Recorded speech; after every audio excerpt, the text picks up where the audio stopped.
Just like the street lights lit this town, like a fire in a blaze, gotta burn it down. Can't be afraid to leave this out. We got this far, don't know how. I see danger in your eyes. They know we'll burn down the night. Coming just like the sunrise. You know that we gonna let it out. Tonight, we gonna let it out. Tonight, we gonna let it out. Just like the sunrise, we gonna let it out.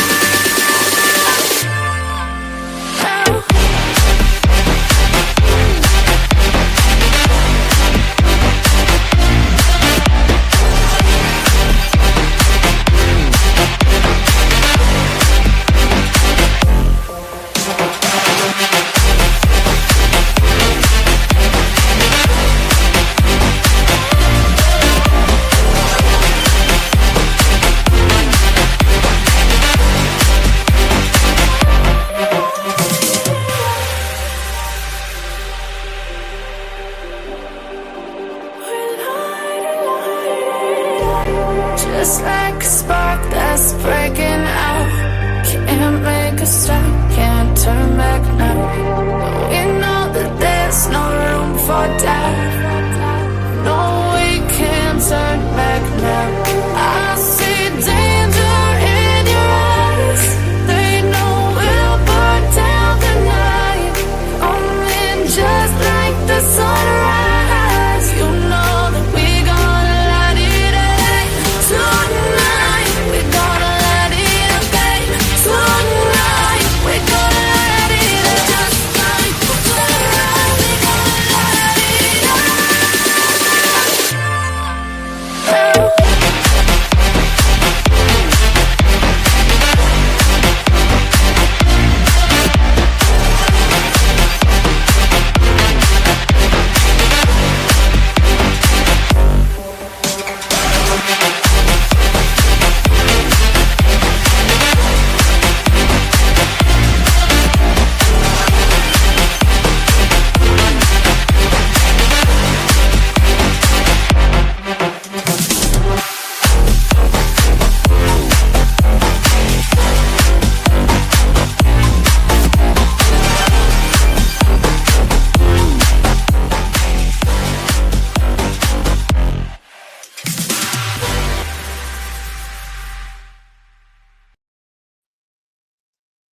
Hello, hello, hello. Welcome in, everybody. Welcome in.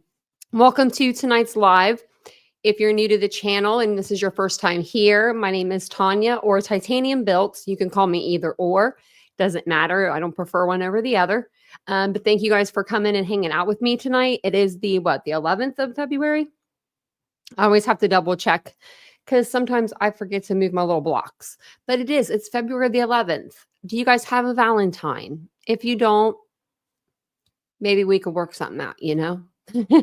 But yeah, Valentine's Day is like right around the corner. So let me know if you guys celebrate, what you guys are going to do. If you have a tradition that you guys do it like a certain tradition, let me know in the comments below. I really would like to know. My boyfriend and I, our anniversary is the 28th of February. So on the 14th, we always just order in food. We get like steaks. We order them in though from like a restaurant. And we just hang out for a little bit together and just chill, you know. I think last year I might have come on live. I don't like after we ate and hung out for a little bit. I think he fell asleep and I came on live. So that's probably what will happen this year, unless we can keep him up. Hey, Lisa. Good evening. It's snowing in Jersey. Wow. 30 minutes from Philly. Yep. My parents grew up on the Jersey Shore. I was born in Philly and raised for a little while. But then my parents moved to Ohio. Well, my mom did. And then my dad followed her. Hey, Ladybug. Hey, Princess Elsa. How you doing? Hey, Mike. Did I see that you said your son's getting married? Hey, Catherine. Yeah, that's awesome. See, I didn't even know you had a son. How old is he, Mike? That's awesome. That's really special. Yeah. And it has to be perfect. Oh, I bet. It will be. It'll be perfect. He 100% did good. Oh, that's good. And so did she. That's good. I bet he's a pretty good guy. He's your son, Mike. You're a pretty good guy. Congratulations. Yeah. Got a new daughter. Do you have any daughters? It's an inside event. If it's too warm, it's better to be inside. You know what I mean? I went to a wedding once. It was 105 outside. We all drank the night before. Imagine the smell that we all smell like alcohol. We were like literally sweating out our booze. Well, not really me, but I don't really, back then I wasn't like much of a sweater. I glistened more than anything, but the boys did, and they all smelled like alcohol. Hey, Ashley. Well, hopefully you're still awake. Hey, Dawn. Hey, Mandy. How you doing? Hey, Suze. I'll get through the names a little faster for you guys. Hey, Faith. Hey, Miss Rosebud. It's been a while. It's okay. I'm not going to sing to you guys. This ain't the channel if you want singing, but I can redirect you somewhere maybe that would. How you doing tonight, Faith? Welcome on in. Let me get down to the bottom here. Hey, Lenora. Welcome in. Michelle, it's good to see ya. I was dancing that music tonight. I was feeling it tonight. Hey, Wizard Walt. She wears a funny hat. I like that name. Good evening. My dog's out there making noises, so if you can hear like weird noises, it's not my belly. That's what it sounds like. It sounds like she's like my belly's growling, but it's just her. I'm trying to get them used to staying out there again, and it's really hard on all of us. And hey, Poindexter, welcome in. No, hopefully those antibiotics will kick in. Hey, Beauty for Ashes. Hey, Pink Glitter. Hey, I think I'm Michelle. I think I said hello to Michelle. Well, thank you. Thank you. I appreciate that. It was going up today. I was like, we're going to pull it up. I had a very early dentist appointment this morning. I had to be up at like 5. Hey, sassiness. I didn't have to be up, but I woke up at 5 because I have to get up early, like in order to be a human. If I'm going to like have an early appointment, like 8:30 in the morning, and it was an hour and 15 minutes away. So it was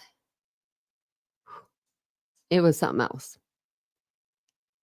I should. We can't grill. Well, we have a grill. It's just outdoor. Like, well, I mean, all grills are outdoors. That was ignorant there for a minute.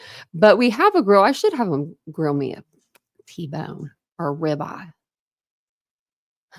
We have like 2 really nice grills outside. They're like built into like those like the stone. Couldn't think of it.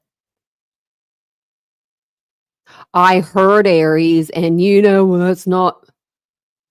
If you want one to bite the dust, that ain't the one you want to go.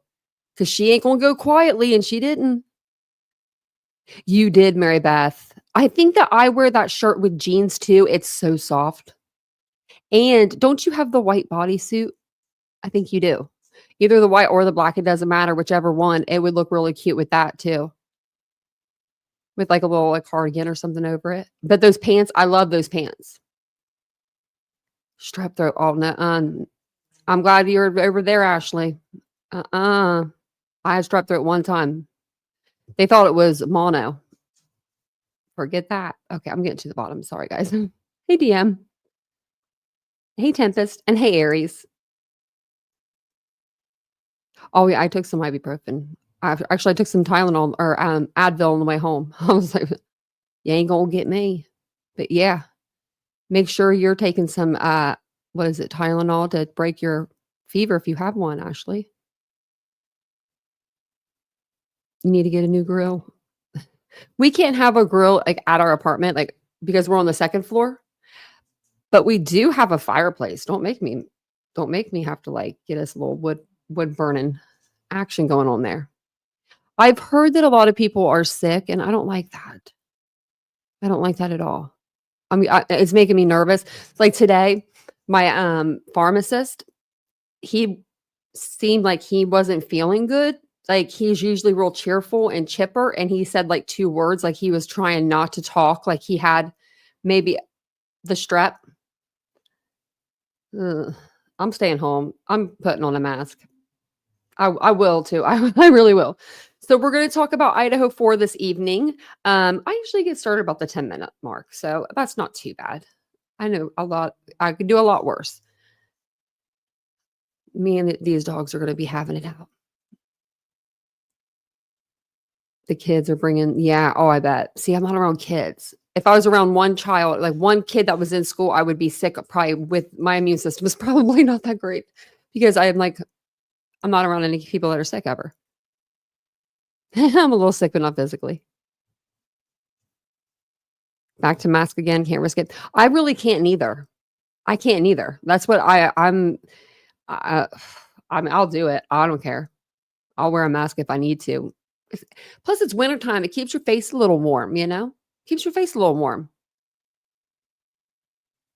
You're not used to them either.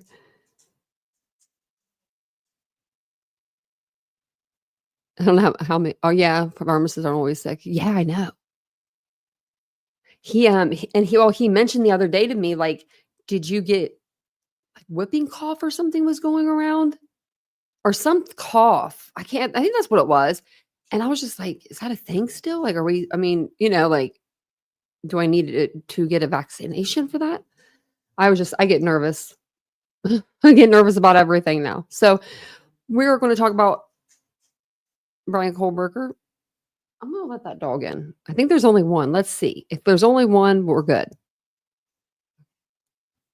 Chewbacca, that's what she sounds like.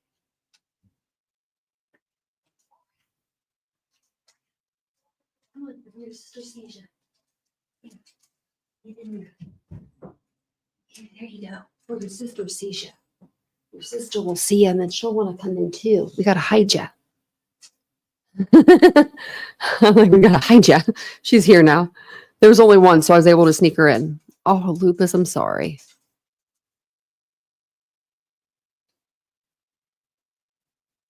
Oh, wow. There's a lot of yucky stuff going around. I've never had the flu. I don't want the flu. My mom had the flu once. She said she felt like she was dying. I'm cool. I'm staying inside now. I don't have anything else to do the rest of the week that I know of, except for I have a hair appointment, just like consultation on Friday, and I'll wear a mask. Don't you think I won't? So I found this. It's called crimetimelions.com. They have different cases on here. They have like every case that we pretty much cover on this channel. And they have a lot of the details of the case. They'll have like a timeline. They'll have like the news articles. And I kind of forgot about this website. Last time we used it was like Ellen Greenberg. It was a couple lives ago that we did on her. So it's been a while since we've used this. I think we used it on Sebastian Rogers maybe as well. We might have went through it, but they do have a spot for him on here as well. But it's called crimetimelions.com. And this one is about the Idaho college murders. So we're just going to read a little bit about Bryan Kohberger, just get ourselves a little familiar with him. But I do want to continue our coverage of the Idaho murders tonight, like obviously, and the Fox coverage that we were going through yesterday. So yesterday we went through two videos. One was like a documentary. One was more of like them going through the evidence and, seeing what they thought from their investigators and their journalists and their forensic teams that were looking at reevaluating the evidence. But we went over that and they went over. So there's two videos. So tonight we're going to watch part 2, part 3 of the evidence side. And then the second part of the documentary will be out in March, if that makes sense. So documentary will be out next month. But tonight we'll listen to part 2 and part 3 of them go over the evidence that they have in the case and see what they think about the evidence now, 2 years later. So we'll go ahead and we'll go through this first and we'll get familiar with Bryan Kohberger. That's him in Latah County, the little picture there of him. But Bryan Kohberger, Bryan Christopher Kohberger, born on November 21st, 1994, in Albrightsville, Pennsylvania, to Michael and Marianne Kohberger. That's crazy. 1994. Thank you for becoming a member, Poindexter. I appreciate that. Welcome on in. Phantom's in here. Hey, Phantom. Yeah. Phantom, did you see my comment section? Hey, Tony. A couple people were like, I don't know. They were like, that's not true. And I'm just like, if there's ever something that the podcast will say that's not true, I'll be the first to pause and be like, that's not true. Like, this is what really happened. But I wasn't really hearing a lot of that. They were just kind of just going, they were speculating. I mean, they said they were, off of the evidence. I don't know. It was kind of crazy.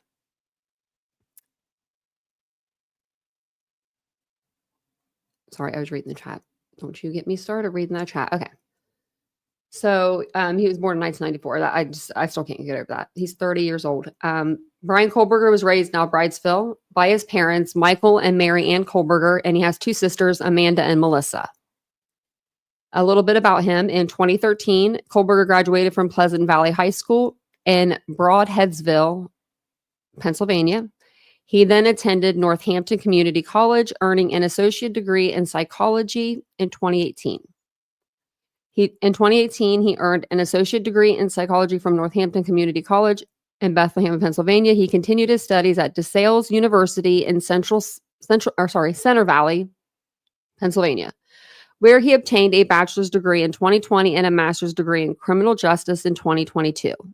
He continued his studies at DeSales University in Center Valley.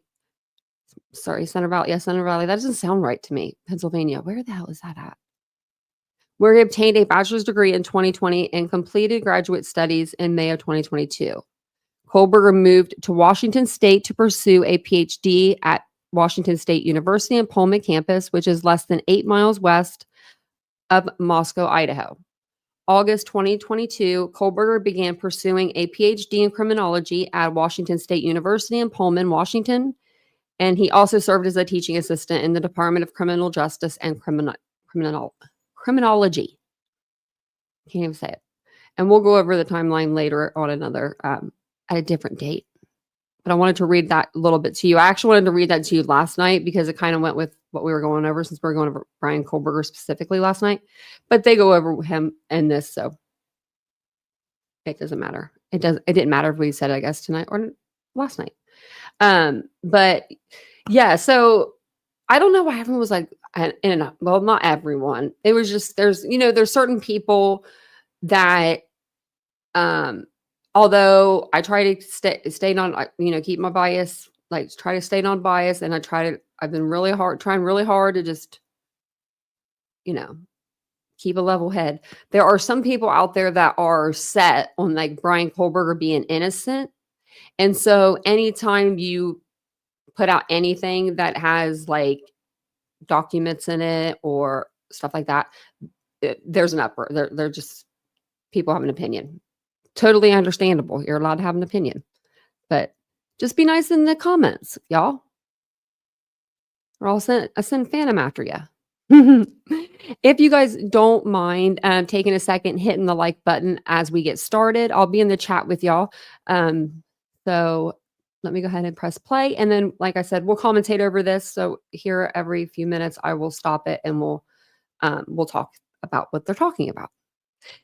So this is a podcast episode number 2. And it says, I think you missed a spot. This goes over the DNA crime scene.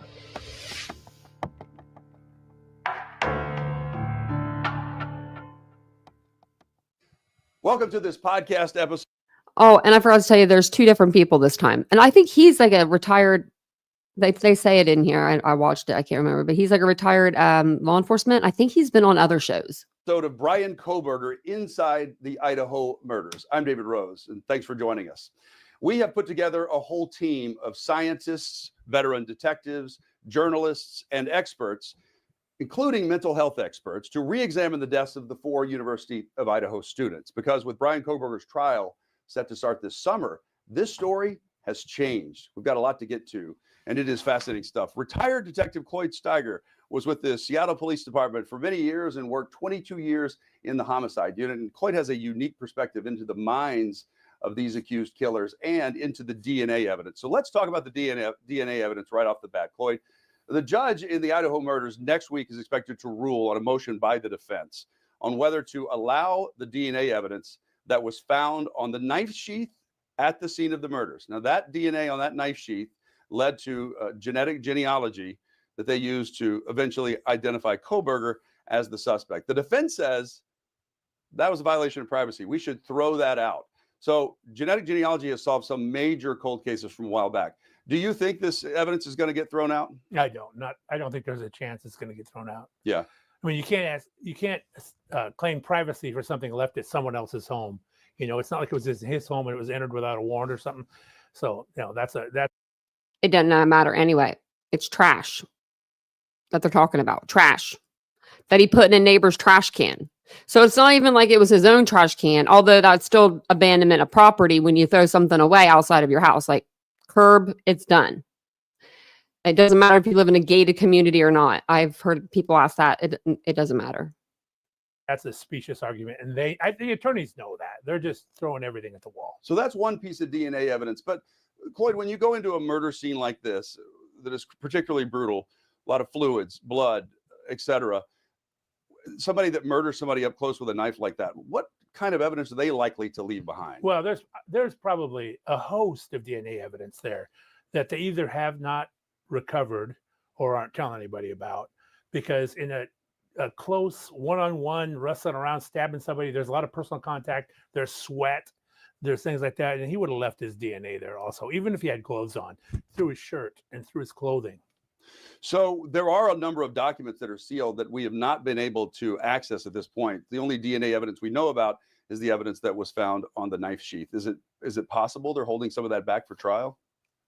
Well, it's possible, but I don't think so if the defense is attacking this knife sheath so much, because even if that got thrown out, there'd be other DNA evidence. I just don't think they've recovered it. Well, there is technology now that makes it available to be able to get way more DNA than they used to. And I know that you're pretty familiar with one of the systems, the MVAC system. Yes. What does that system do? And would that have been helpful in this case? Oh, absolutely helpful. And they use it's that. a wet vacuuming DNA. I think that's the thing that they had, or it's similar to the thing that they were holding outside.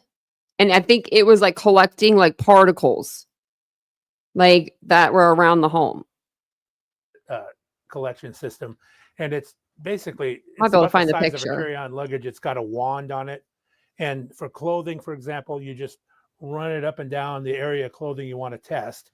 It blasts sterile fluids into it and then sucks them back up, and then when it's done, it goes into this beaker, and you take the beaker and you pour it through a filter, and then they take that filter, and that's what they test for the DNA. The difference between that and like cut and swab, that the old way, which is what I think they did in Idaho, is for cut and swab, you have to have an idea where the DNA would be, and you're making an educated guess.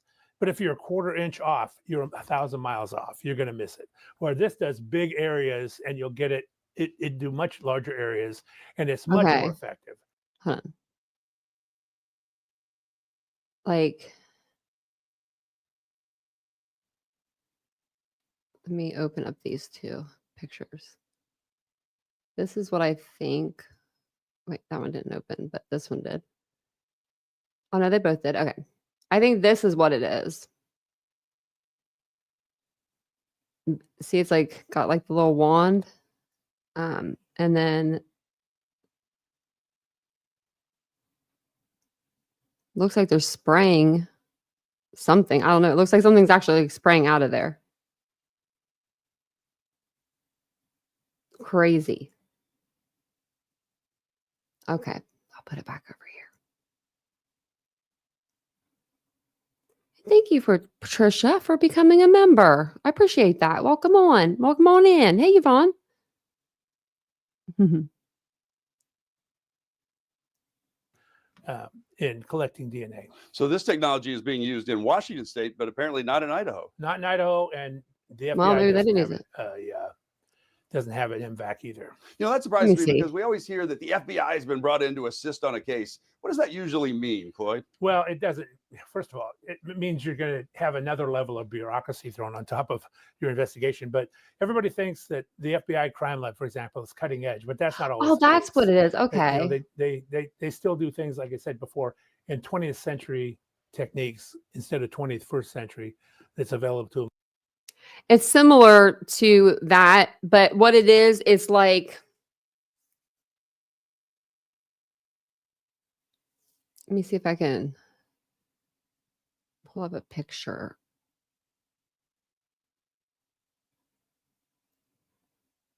Well, this picture is not very good. It's like really little. I don't know why it was so little. There we go. Blow it up a little bit. But they just like put like they scan that across it, and then that's what it brings up the particles. So I wonder what that other thing was that he was out there with that. I should know this. I went to school for criminal justice, but there's a lot of new technology since I graduated. I graduated in 2011. Don't do the math. Long time. Okay. Available to them now. Wow, that is fascinating. So obviously there might be some things that could have been found that might not be found, and of course we'll find out. I'm absolutely certain there's stuff they haven't found that could be found. Yeah. Oh boy. All right, let's talk about what else is missing. The knife and the clothes. That's not a good sign. The house is gone. What do you mean, sir? He allegedly wore. So after the murders, police say that he drove around. His data shows he drove, big loops all the way around. What's going through the mind of a killer after slaying 4 people in such brutal fashion like that? Well, I don't think he's thinking clearly at all. He's probably panicking, probably trying to figure out where to get rid of this stuff. If he was smart, he'd throw it in a dumpster, because by the time that police get the phone information, that dumpster's long gone, been emptied, and the evidence is going to be in the middle of a landfill somewhere. But if he threw it somewhere along that way, I'm sure they've gone back and searched those areas. But if you throw it just out in the woods or something, it can be found. Whereas it's much more unlikely if you throw it in a dumpster. Well, unfortunately, nothing has been found. Police believe he did train his mind. He did study on how to commit these murders. Hey, Elsa. Would he have prepared on how to get rid of the evidence? And then how would that plan go up against actually what happens inside the house when he does commit the murders? It's kind of like, I think it's kind of like battle plans. Everything's all planned out till the first shot's fired, then everything goes out the window. And I'm sure that's what happened here. He's panicking. He's not thinking even as much as he thought before. He's in a stressful situation. He's got tunnel vision. Things are running through his mind, but he's not thinking rationally. Who knows? He may have planned it out, but he probably didn't follow the plans he made. Wow. So when you look at the demeanor of him in court, he seems so stoic. He seems so controlled.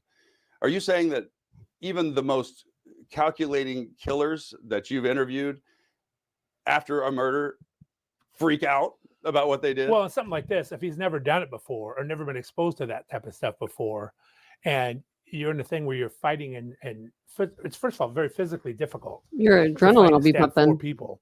And then second of all, it's much more chaotic. And he's not, like I said, everything goes out the window once it starts. And so, yes, I don't think he is equipped to handle this kind of stress. So as he is... Okay. I beg to differ. I beg to differ. Did you hear what he said? We'll go back a couple seconds. He said everything goes out the window once it starts. And so, yes, I don't think he is equipped to handle this kind of stress. So, did anyone else see Bryan? Has anyone else seen Bryan Kohberger under pressure at all? Does he look like he's stressed? Does he look like he's bothered, really? No. He looks cool and calm and collected, in my opinion, for being charged with what he's charged with. I mean, when we saw him in Pennsylvania walking into court the first time, he literally was stoic. Just walked straight into court. Didn't look at nobody. And he's been doing the same thing ever since then. I think that I've looked, okay, like, he's had his hands like this, but they were like down, like at the table. And if my hands were like this, I would have been like, I don't know, I would be a shaking mess. You would see like my hands shaking. You couldn't see him, like his hands didn't look like they were sweaty. They didn't look shaky. He really looked pretty calm. So as he is heading to Pennsylvania, he's going to take a long road trip. Seems to like road trips, right? Says he Yeah. likes to go out and look at the stars, Yeah. you know, this kind of stuff. But there's a image of his face from one of the state patrol cameras, and he's kind of looking up. He looks a little surprised. Do you think he thought the jig was up at that point? He probably did a little bit. He was worried that it was. And he was probably really relieved when they let him go on, not knowing that was just part of the deal. Yeah. You know, he probably thought, oh my gosh, you know, because I've had these conversations with killers where I said, they asked me, what's this about? And I go, oh, you know what this is about. You're hoping it's not, but it is. Mm-mm. And they just, you know, you could just see the blood drain from their face. They just fold. Yeah, they just fold. And he thought that might be about it. That's why he's got that concerned look on his face. Yeah. Oh, it's just for traffic. Oh, okay. Yeah. All right. One of the things the defense attorneys are challenging is how police went into his parents' home. No knock warrant went right in, but they do that because there's probably a concern he might be destroying evidence, bagging things up.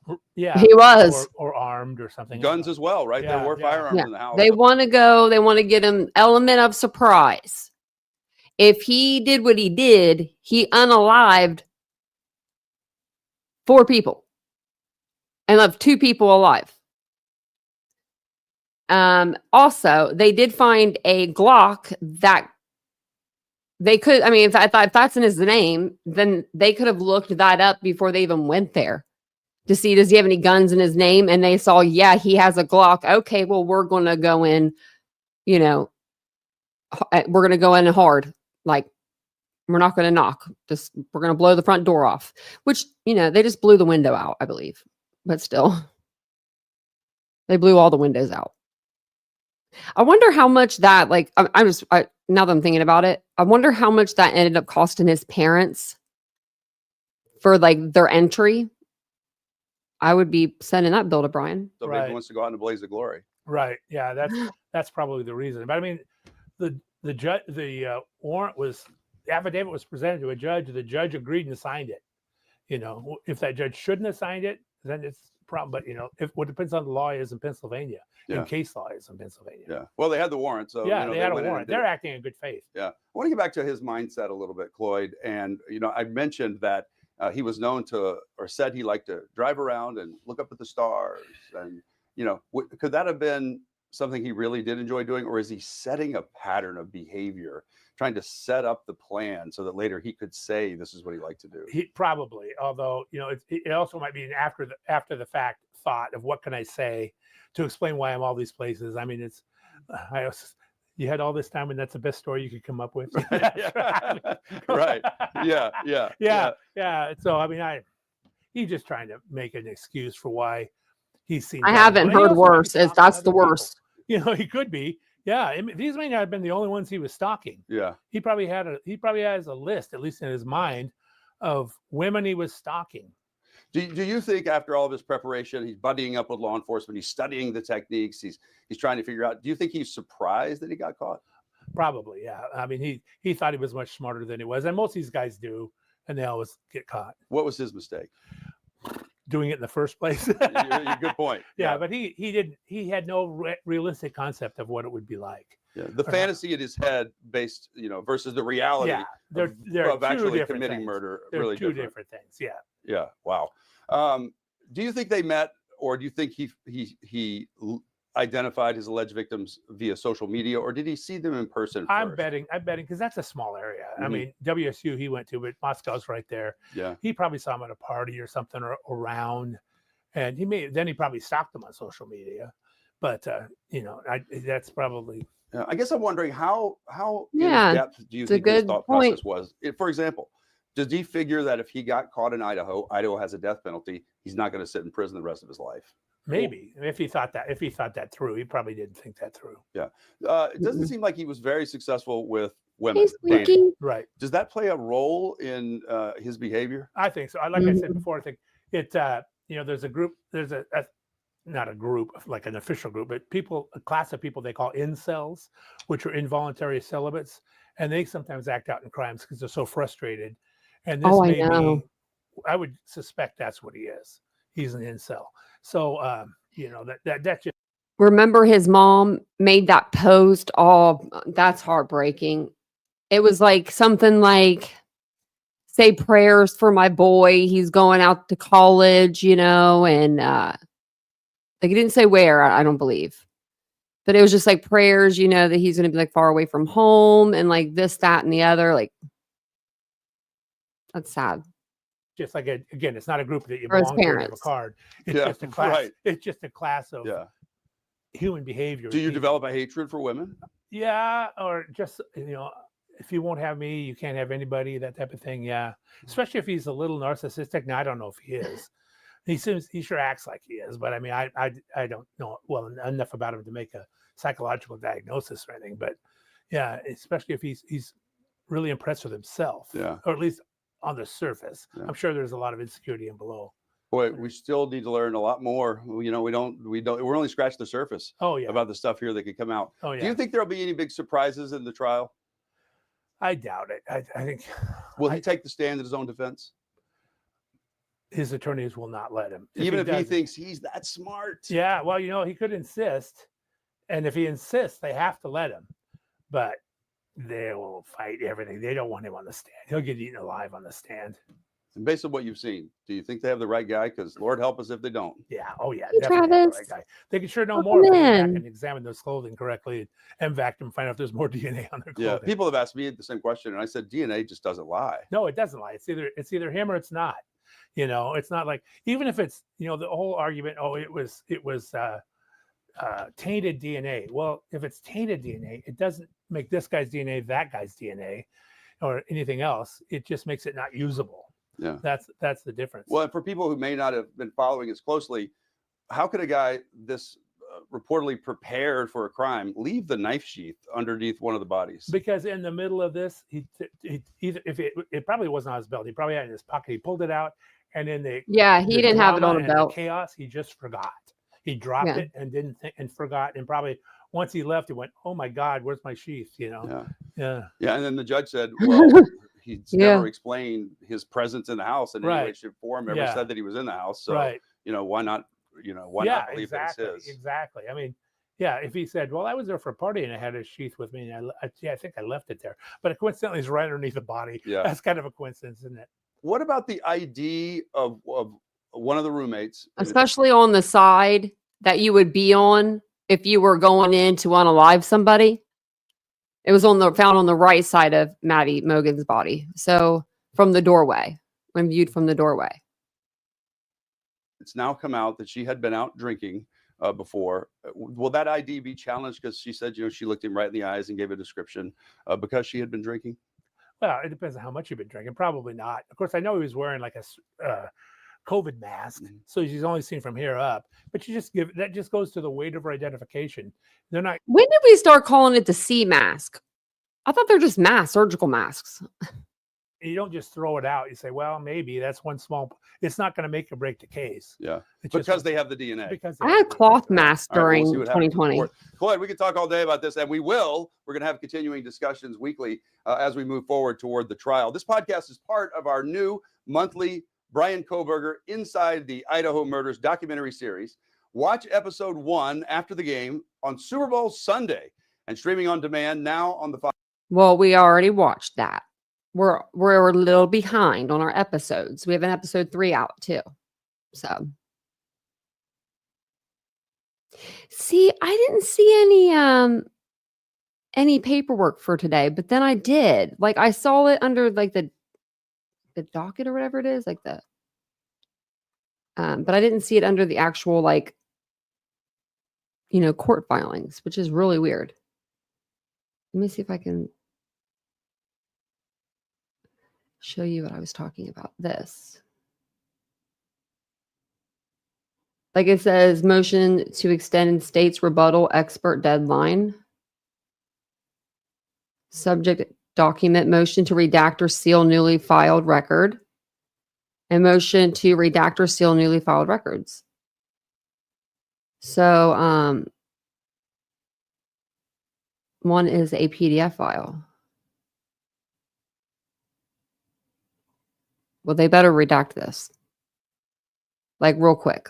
Like I think they have 14 days to redact what they want out of everything, out of the transcript. And then after that, they're he's uploading the transcripts, he said. So we'll see. We'll see what they have to say. Hopefully they don't redact everything. right? They probably will, but hopefully they don't.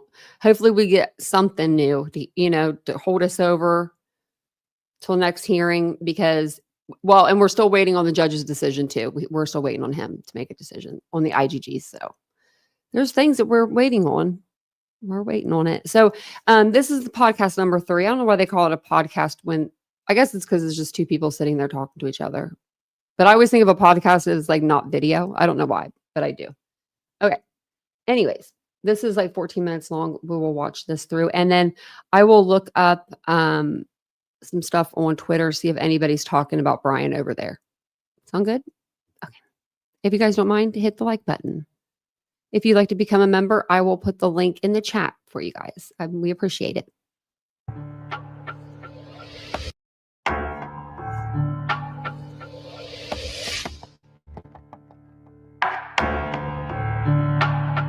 Hello and welcome to episode 3 of the Bryan Kohberger Inside the Idaho Murders podcast. I'm David Rose alongside my colleague, DJ Janabel.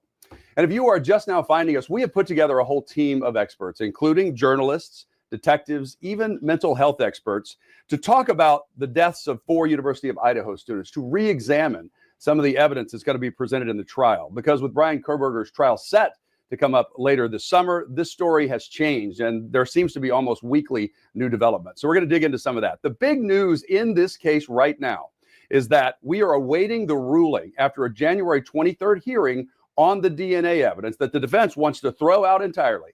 The evidence that was found on the knife sheath that identified Kohberger. We're waiting for the judge to rule on that. We expect something soon to come out on that, onto whether that evidence will be allowed. If the evidence is not allowed, of course, the whole case collapses. So our experts are saying it is highly unlikely that evidence will be thrown out. Now, as we await the judge's ruling, we're also looking at other filings in the case, especially one from mid-December.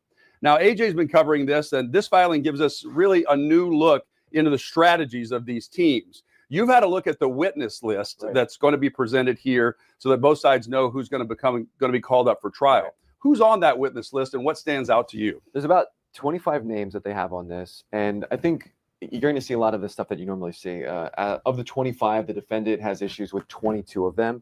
And the majority of these people are just, experts, the people you'd expect to see. The coroner is listed, investigators are listed. Those are the folks that in any kind of investigation you're expecting to see on the witness list, people involved in the case. But I think the biggest one, the one that's most notable, is right here. We've been looking through the court documents. It's Rylene Nowlin. She is actually with the Idaho police. Mm-hmm.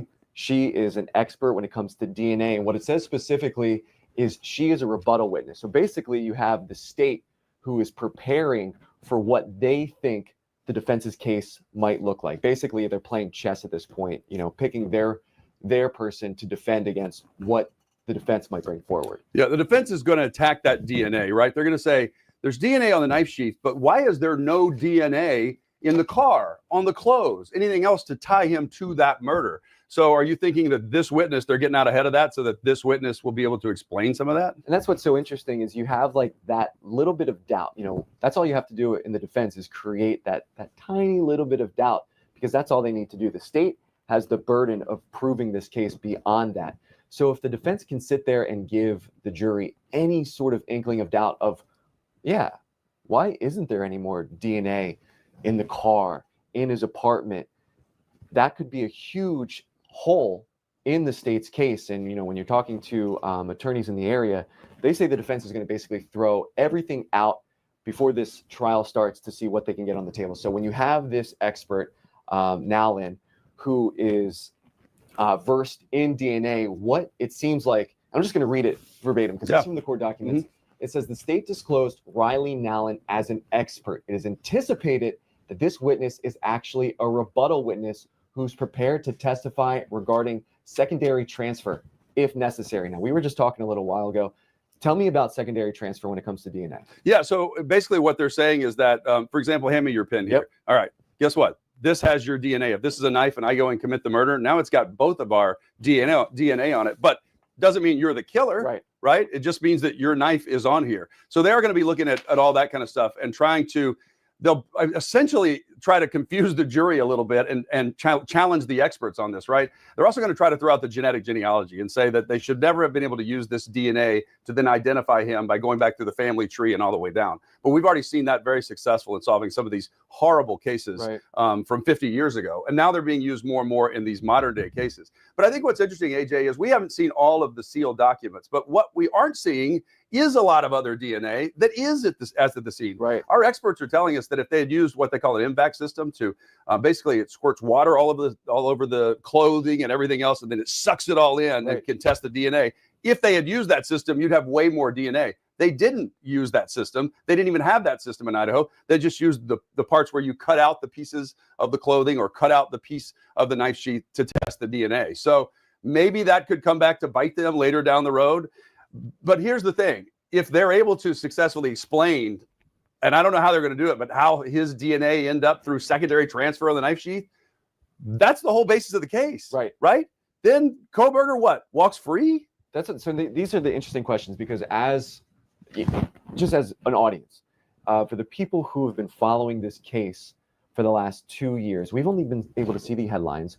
We've only been able to see the evidence that Thank you, Mary Beth. The state puts forward. We really have no idea what the defense is planning to do. And I think that's a big part of what the defense has in these trials. We have no idea what their plan is. The minute that we get into a courtroom, for the first time, we're going to hear brand new information. And when you have a community who's already built their idea of what this case is going to go like, and I think it's safe to say a lot of people have already put their own opinions into what happened in this case. All you really have to do, when I was speaking to some legal experts, is slightly change what they have believed to be true.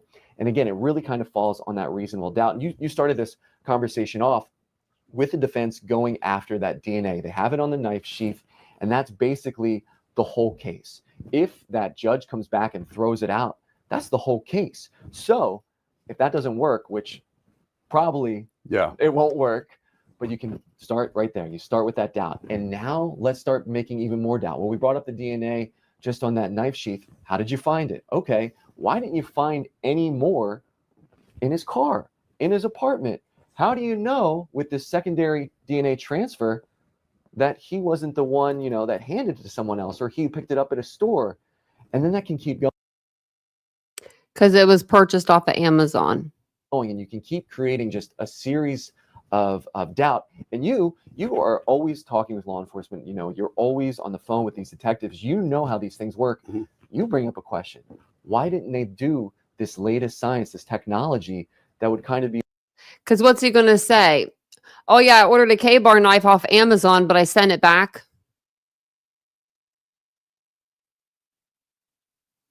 I just don't think that would work. I don't think that would work.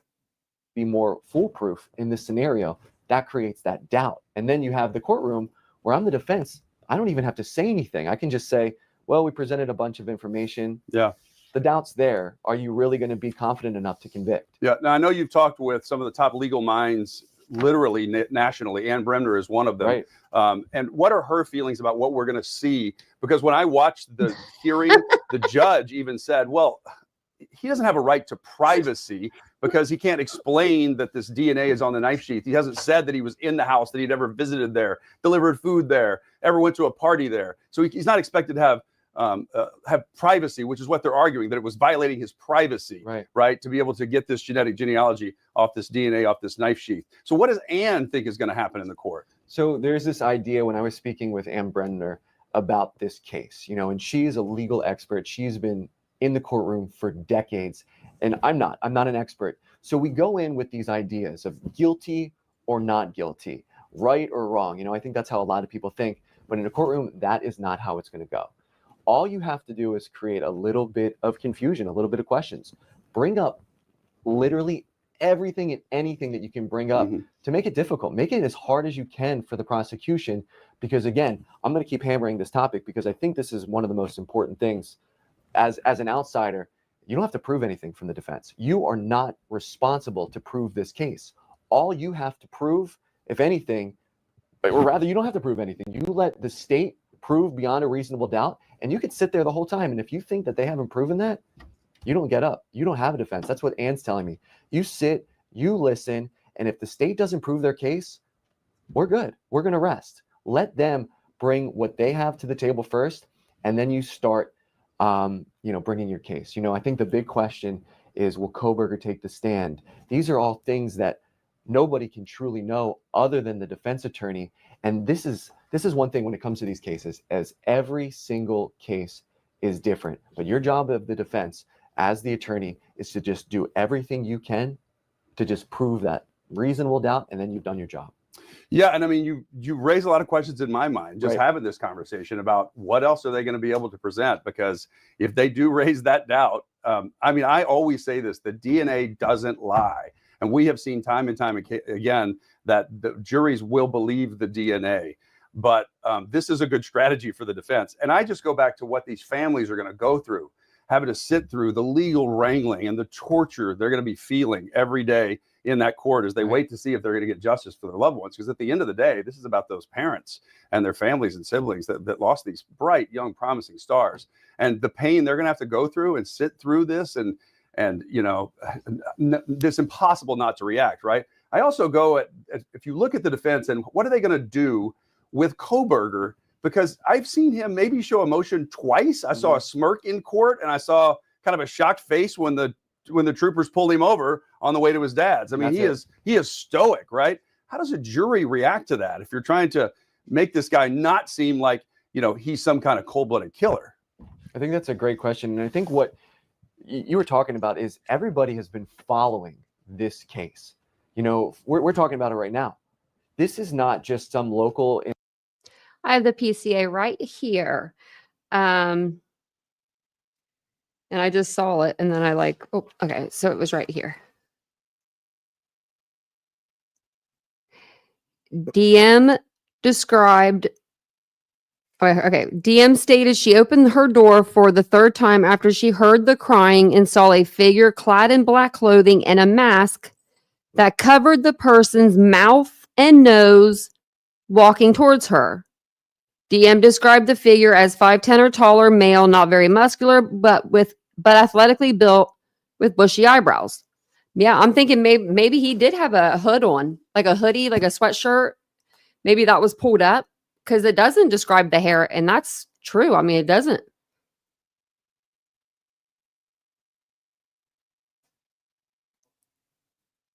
Oh my gosh, really, King Scarlet? Oh, I think they're coming out in full force.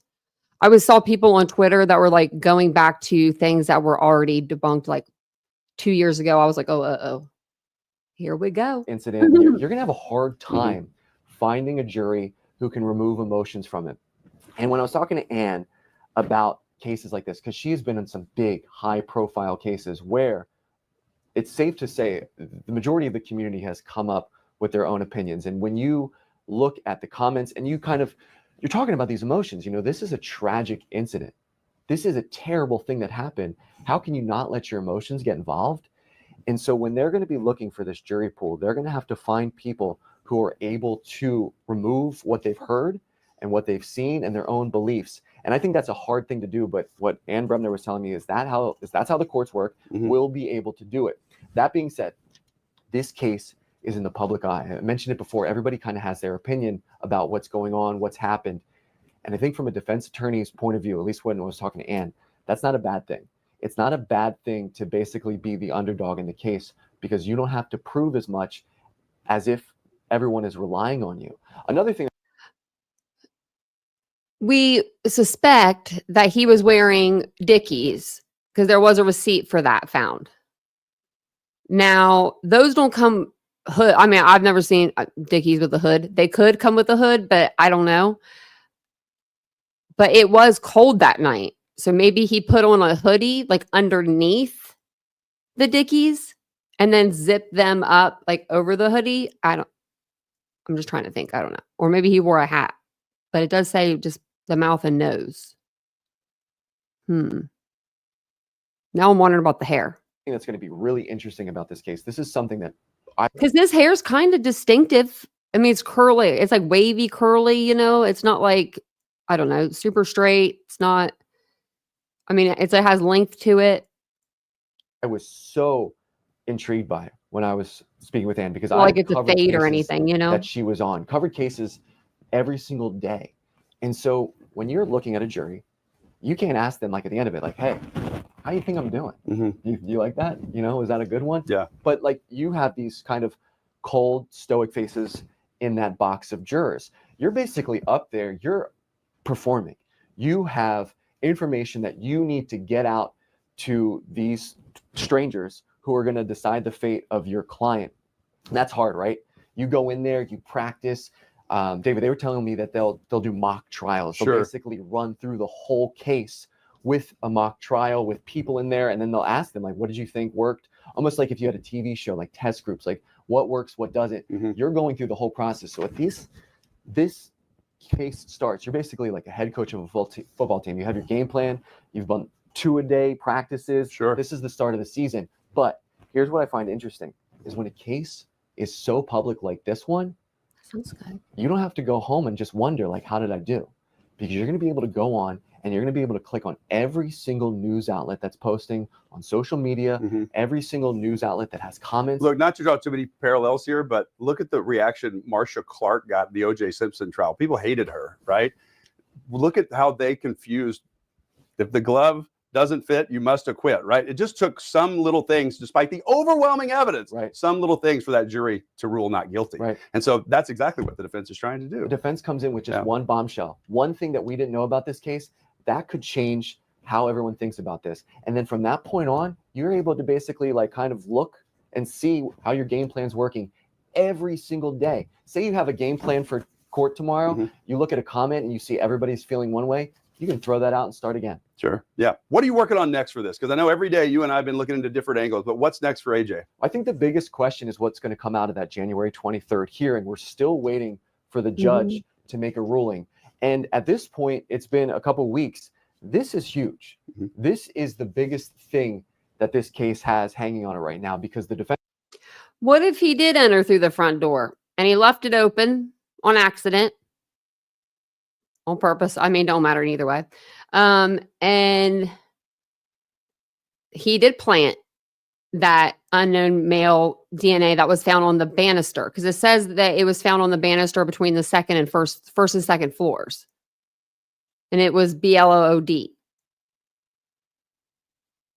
I'm curious.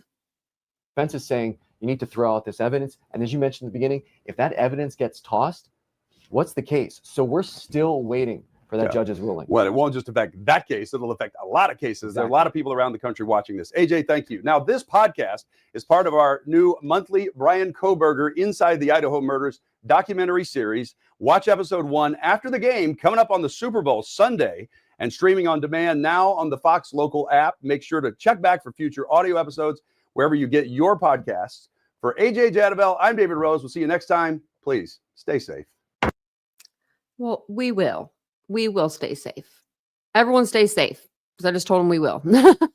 I don't know when they'll have like part 4. Let me see if I can go to their page. This one came out 4 days ago. So, and then the one before that came out 4 days ago. So it's like they like had a couple of them like all like ready to go. So I'll keep my eye out though. I'll keep making sure that I keep an eye out on it. And then under the case summary is where I did find some of the new, it doesn't have like the actual documents, but it has like what they are. So on 2.7, the exhibit list/log. So on 2.10, motion to extend state's rebuttal expert deadline. And then it says here on 2.10, subject document, motion to redact or seal newly filed record. And that's Ashley Jennings. And then the motion to redact or seal newly filed records. And it says motion to seal exhibit S1. So state 1, I'm assuming. reply motion to extend state's rebuttal expert disclosure deadline. And then there was supposed to be, I guess, the next hearing was supposed to be March 27th, and it's been canceled. And that's the motion in Lemmy. It's been canceled. The hearing scheduled has been canceled. It's closed. So it's closed and sealed hearing, and it's jury questionnaires. So that's what they're going to be, I guess, talking about. And then on 4/3, they canceled the pretrial conference. So we won't hear anything as of right now till April the 9th. It will be their next motions hearing, it looks like. And I'm assuming that's only if they need to have that hearing. If everything's going smoothly, defense is happy, prosecution's happy, like they're getting the evidence they need and everything's going smoothly, they probably won't need to have that motions hearing. But if we know Ann Taylor, and I think we kind of know her after, a couple years, starting to know her, definitely going to have that motions hearing. I have a feeling, but it's going to be a while. So I'm going to have to entertain y'all for a while. Yeah, like I say for a while. I say that that's so Southern. I don't know why I do, but I just do. It's just how it comes out. But I got plenty of stuff to entertain you guys. And we have other cases too. So, but we've been covering this one pretty hardcore. Ann Taylor's like, Betty, delay. Yeah, that's the best thing that you can ever do for your client, is just delay the inevitable.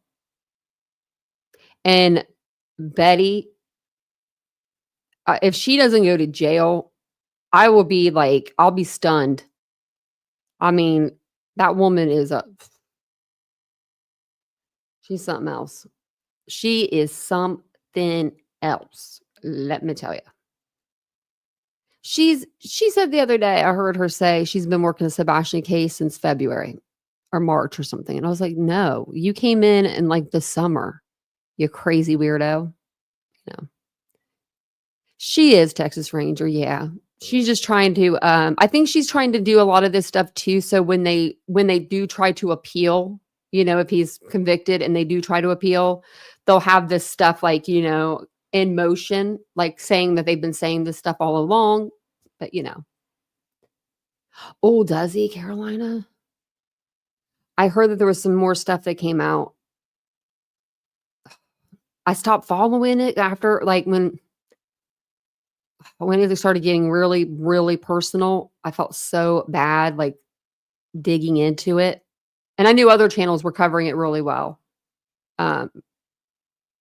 Like Plunder was covering it. And I know a couple other people had gotten the case file.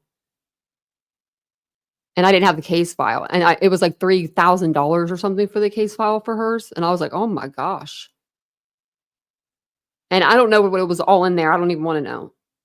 I think that if I ever had to do like, if I did a FOIA, I usually put, maybe I need to start doing that, because I usually put like all pictures, all video, all stuff pertaining to, and I'll put the case number or the person.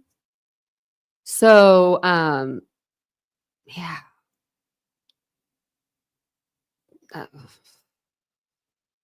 We might have to watch that. I wonder, are they streaming it? Do they do that in Florida? Yeah, they do. Yeah. Wait, what am I talking about?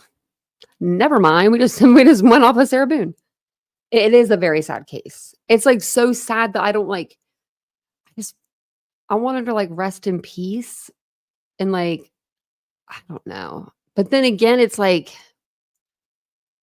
people need to hear these kind of stories because this happens, I mean, it does. This happens. And it's disgusting. Carolina. All right. Yeah, she wasn't on the case since the beginning, because I was. Terry Dean emailed me and was like, hey, Tanya, I just found out about this case. Or she's like, it's in my area. That's what it was. I think she said it was like in her area. And she said, will you take a look at it? And this was on March the 2nd, I believe. It was either March 2nd or March 3rd. I think it was March 3rd. But I didn't know about the Duchess interview. And I said, sure. So I said something like March 3rd, like that evening, right when we were getting ready to get off the live. And then the next day we covered it because that's when the parents came out, step parent and mom came out with the interview. And when we covered it that time, Trevor Lee had already been posting it on his community wall for at least a few days, like at least a week. So it was crazy. Hey, Wandering Orphan. Doing the Lord's work. I'm trying. Oh yeah, Aries, are you back? Someone said you were doing moon, you're gazing at the stars on the YouTube streets. I love it. It made me laugh really hard. Because I'm like, that's Aries. That's Aries for you. No, you're cruising. You're cruising the streets, Aries. Doing drive-bys. Thank you, Wandering Orphan. I need to write down to put that new logo that you sent me on my computer. It's on my phone. I'm going to put it on my to-do list because it's a really cute logo. And I will be here all day tomorrow. All day, I think. Let me double check. I say that and I'm like, will I be? Will I? Oh, I have to fill out this thank you card and get a gift card for my dentist. She's leaving, my student dentist. She's graduating. Well, she's going on to surgical school. I don't know what it's called. I guess residency it would be. So February the 12th, tomorrow. Nope, nothing at all. Well, thank you, Wandering Orphan. I appreciate it. Oh, I appreciate it. I just knocked over my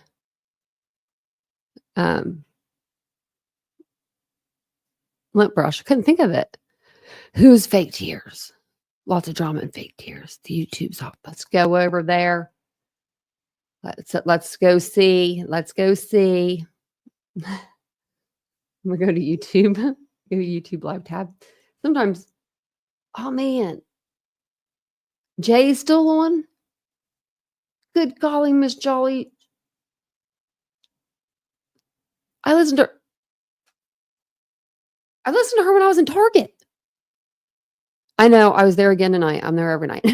That was at like 6 o'clock. Hold on. 4 hours ago. It hasn't been that long. Okay. It just seems like it's been a long time. I'm like, dang, it's been a while. Let's go. Okay, let's go back. Oh, I went. Okay. Let's go to the live tab.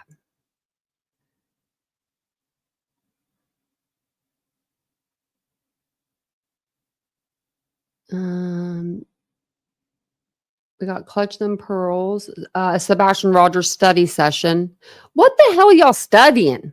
Studying for what? Is there a test coming up? I mean, really, you shouldn't have to study a case that much. I mean, if you want to do like a deep dive, okay. But a study session? What are we studying? I'm going to go see.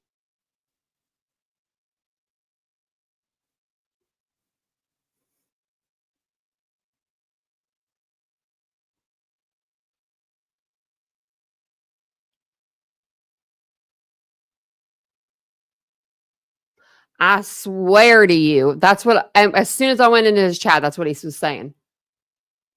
I swear to you. How do people say that? When you know, whenever they say that, that's going to come, the next thing that's coming out of their mouth is going to be a lie. Oh, Green Team auditions. Well, then sign me up. Sign me up. You know, just kidding. Human centipede. If you don't like this video, a human centipede will come after you. I don't know.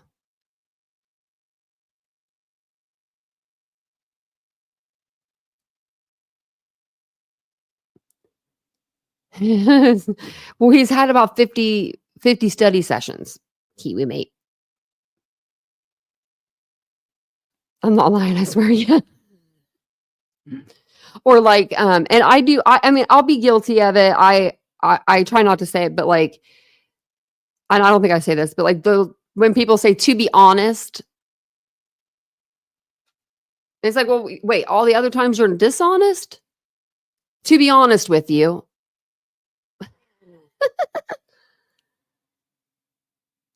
Yeah, Vince Neal's cool. We looked him up last night. His and his girlfriend was okay too. I guess she was actually on the plane. Oh, nope, I didn't, but I'm sure I would have got it when we got off the live. Let me see. We'll refresh the page.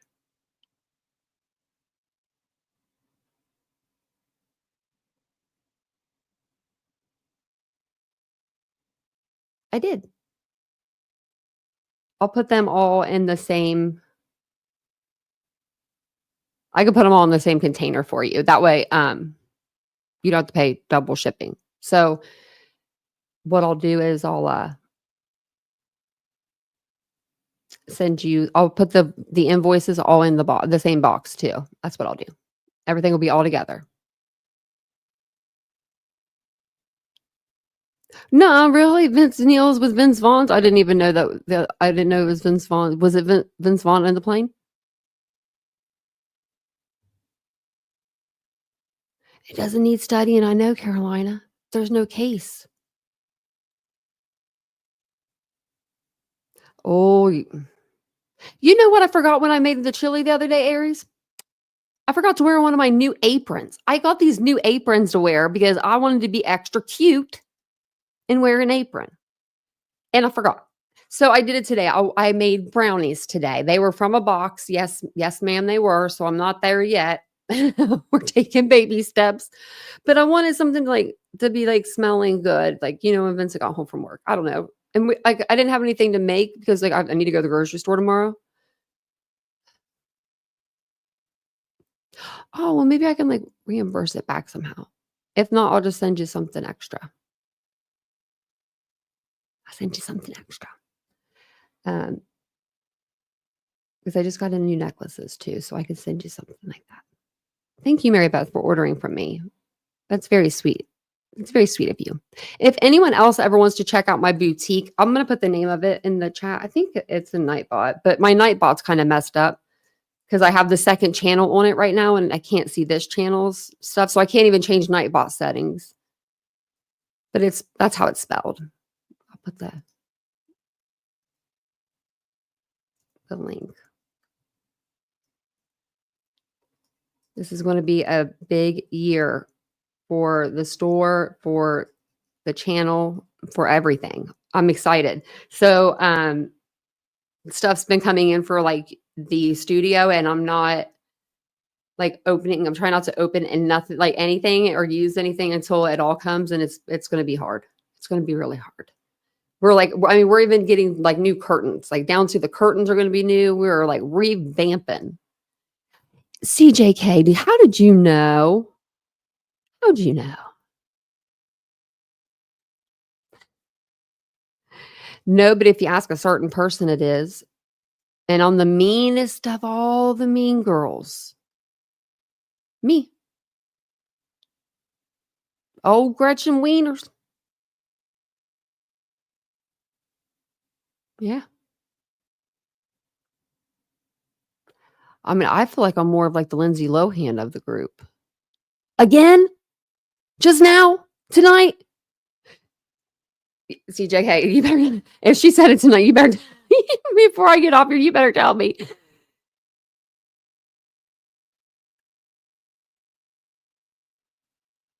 Oh, man. That's why, did you guys see my community post? She doesn't even go here. No, yesterday. Oh my gosh.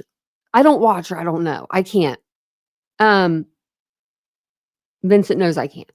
Vincent tells me don't watch her because it's just too slow for me. I'm one of those people. I like it fast. I like people to be direct. I like it to be fast. What was I looking up on my community tab for you guys now? Oh, it was down a little right here. It was last week. It was on Wednesday. On Wednesdays, we wear pink. And that's why I put that on the community tab, because that's what they say in the movie Mean Girls. And apparently, I'm a mean girl, although I didn't know. I didn't know that. I'm not really mean. Yeah, why don't y'all raise your hand if you've been a victim of mine? You take your content from others? What? Oh, I'm gonna have to go back to last night and look. Listen, she fell asleep last night. She can't say nothing about me. I'm awake. I did tell, I mean, I told Vincent, like, and Vincent knows. I said, me getting upset, like, makes Granny seem like a granny almost. Like I think you'd much rather be yelled at by a granny than by me. Because once I get there, I'm not going to come back from it. I probably have to quit YouTube and everything. No, I'm just kidding. It wouldn't be that bad. But I mean, it's just like, I try not to talk about it. I have my own personal opinion. She has her own personal opinion. I've been keeping mine to myself. Now, I do laugh at the whole Gretchen Wiener thing because it's just funny. Thanks, Yvonne.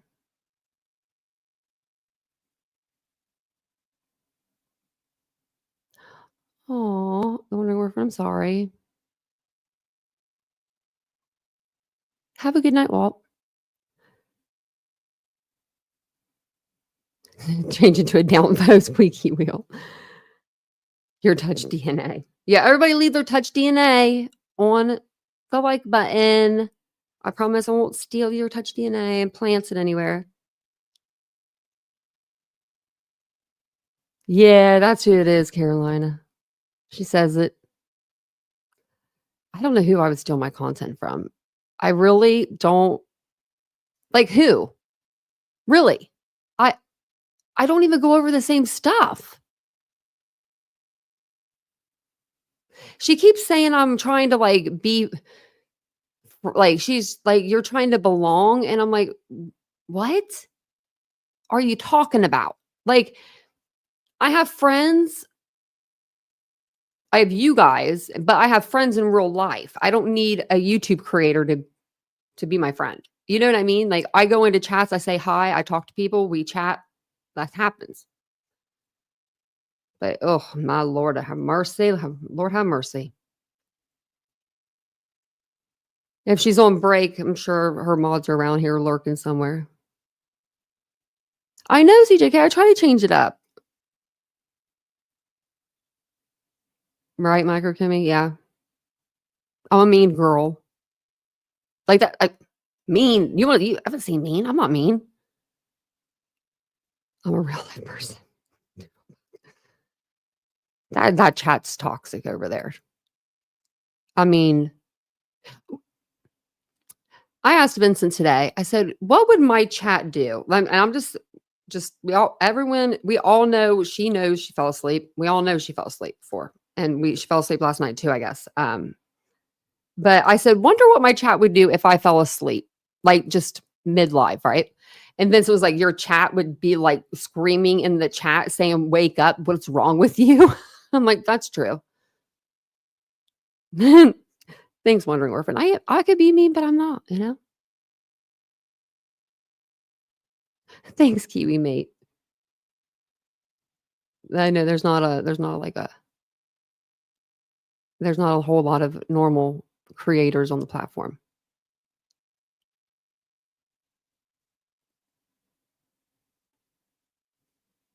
Who, me? Texas Ranger. I mean, it's, when you get pushed and pushed and pushed to enough, But you know what I like? I like ignoring it. I think it just makes them more mad. I feel bad for her. Or if anything, like I'm embarrassed for her. Like, I mean, not jealousy. I mean, I can't stress that enough. Yeah, mean girls are everywhere, and no one's bullying anyone. If you feel like you're being bullied online, I will say this: if anyone feels like they're being bullied online, it is your responsibility to get yourself offline for a day or two. Like, I know it's not your fault if you're being bullied, but sometimes you just got to ignore it. And then people just outrun their own course, you know? They get sick of like talking about somebody, especially when the chat doesn't reciprocate. And the only person reciprocating over there is Dreamcatcher. And that's because she's mad at me because she did some really off the wall stuff in this chat and was, blocked. So it's crazy. I know I don't even watch true crime channels at all, Micro Kimmy, because I can't find any that are like covering the cases that I want to really hear about. Like, I like listening to Jen Liu though, because I've been listening to her coverage on Megan. There are people out there that I like. I like Alex Erickson and I like MJ. They're just covering Wade Wilson right now, and I'm just really not into him, So once they're done with that, like, I'll go back in their chat. So I just haven't really been watching a whole lot, really haven't. I really, really haven't. Oh yeah, let me close down the poll before we close down the lie. You think 81% or 80% now, 81% keeps going back and forth, says that he won't take it. I don't think he will either. 97 votes. Well, thank you guys for being here. Who's Mob Squad? I don't know him.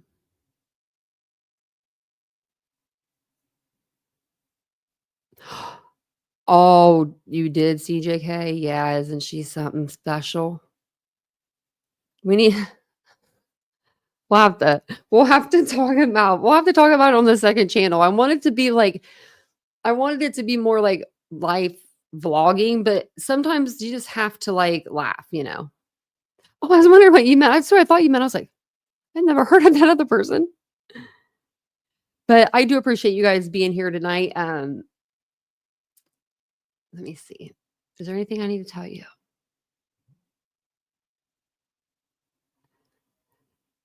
She just did a live. Over Angela. Oh my gosh. Hold on.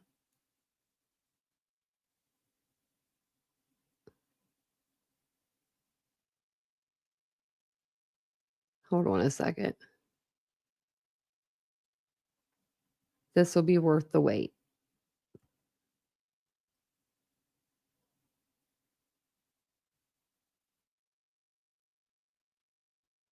So how do I fast forward my own thing? Okay. So why did Brittany go off her live? That's the real question. It's just nobody knew to look on the website. Let's I see. cannot believe I'm having to do this. I know, Rita, I'm so happy that you did that. It happens. Wait, this is up. Wait, this is at the end. Now she's uploading voice stuff. Go ahead, Angela. I'm reaching out. But I cussed you out on it until you got to say my name. She uploaded the voices where it says that I talked to Lesniak. I didn't talk to Lesniak. Okay, Angela? Angela, I'm telling you, go ahead and get it out of your system because I'm sending a cease and desist tonight. Sorry. We're already getting it up. We verbally. I'm sorry. This is funny. Cease and desist over a community post. I think people like to attack me because they look at me as easy. What do you call it? Brittany, you are easy. An easy target or whatever. No, I know what'll make you stop now. Yep. And she's talking about F around and find out. That's what you all have been saying. What? Let me ask you guys, what would you do if you had people like two friends in a group and one treated the friend the other friend horribly. Well, you seen what I did. The same as you, I mean, you've done great. What? It's a different situation between what I did and what Brittany did. Only because How can I fast forward this a little she's more? both their friend. Oh, that was it. She literally cut that lady off midsection or like mid-sentence and took down the live. But I recorded it. Screen recorded it. Something told me to screen record it. I've never screen recorded a live before. That's pretty funny. Oh yeah, let's talk about that. CJK, can we talk about that for a second? I ain't got no more drinks, so I won't be long. And if you hear this, Brittany, this one's for you. Remember that time that you said that I made my mod sign an NDA? And I came out here and I showed everybody what it was. It said take some time off if you need to take time off. And it gave some commands to do like in the chat, you know, like just the commands for Nightbot. But rumor on the street is Brittany has had people over on her channel sign an NDAs.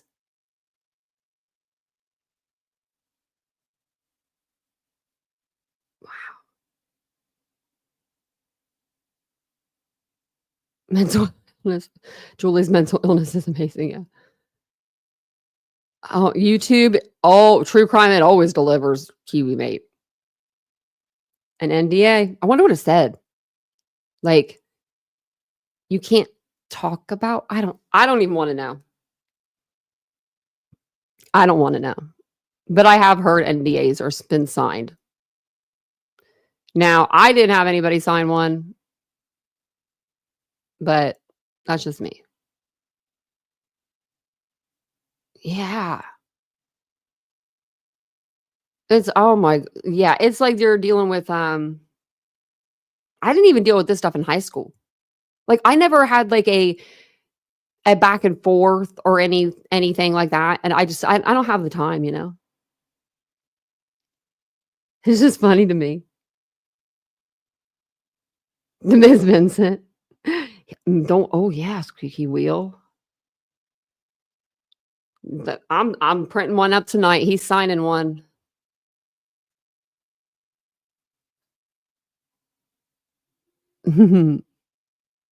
I'll bring receipts of always.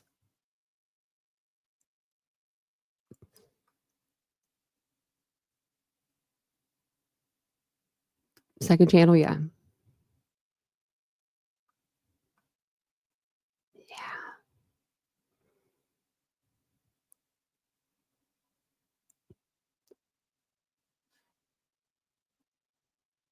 Really? Have a good night, Andrea.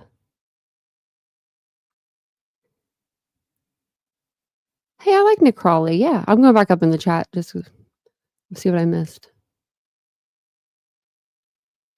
Who would ask? I mean, yeah, I don't know. I'd around and find out. Oh my! Oh, did you know? Tomorrow or the next day. Probably trying to be cool. It's a full moon tomorrow, I think. I think it's tomorrow. Let me see. Because I think it was yesterday. I looked out and I was like, oh, it looks like a full moon. YouTube's about to go off the chains. You know what I mean? Because it's what happens. And it says the next full moon will be February the 12th. Oh, tomorrow. Technically an hour and 13 minutes, I guess. But so everybody, you might stay alive, Tanya, please. Thank you. I'm going to get off here for tonight. Right? She has a BHB. Let's just remember, she has a tattoo of Sebastian's name on her body and picture. Now, when she goes to court, I hope the judge asks to see that.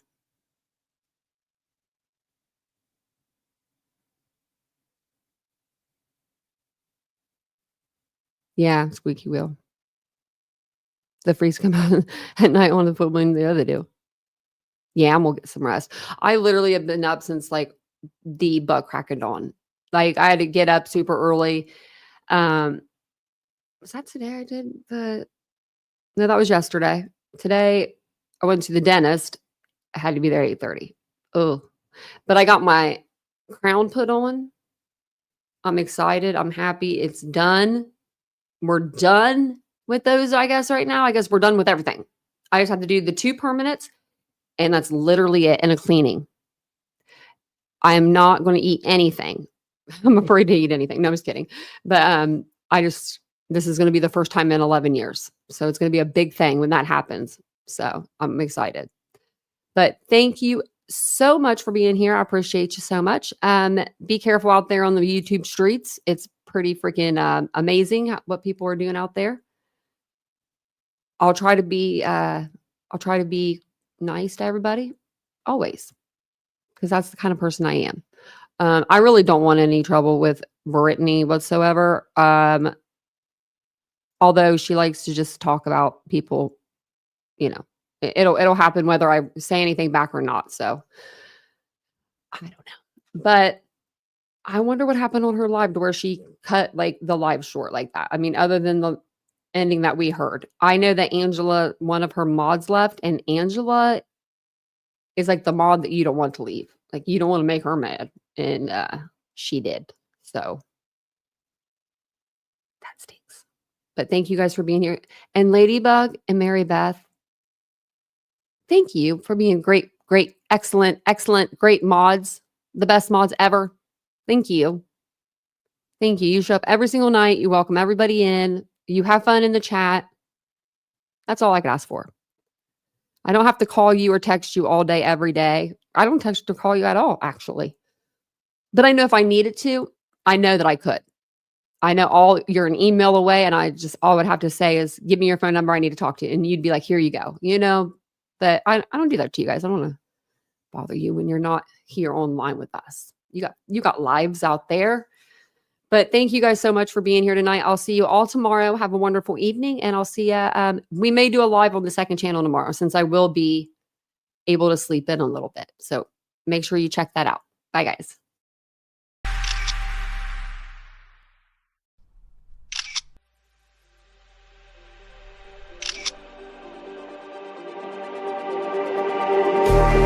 Just like the street lights lit this town, like a fire in a blaze, gotta burn it down. Can't be afraid to leave this out.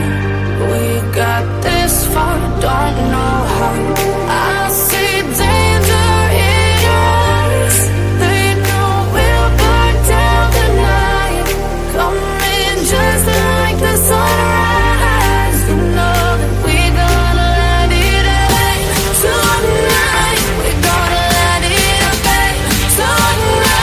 We gonna let it just like the sunrise. We gonna let it rain.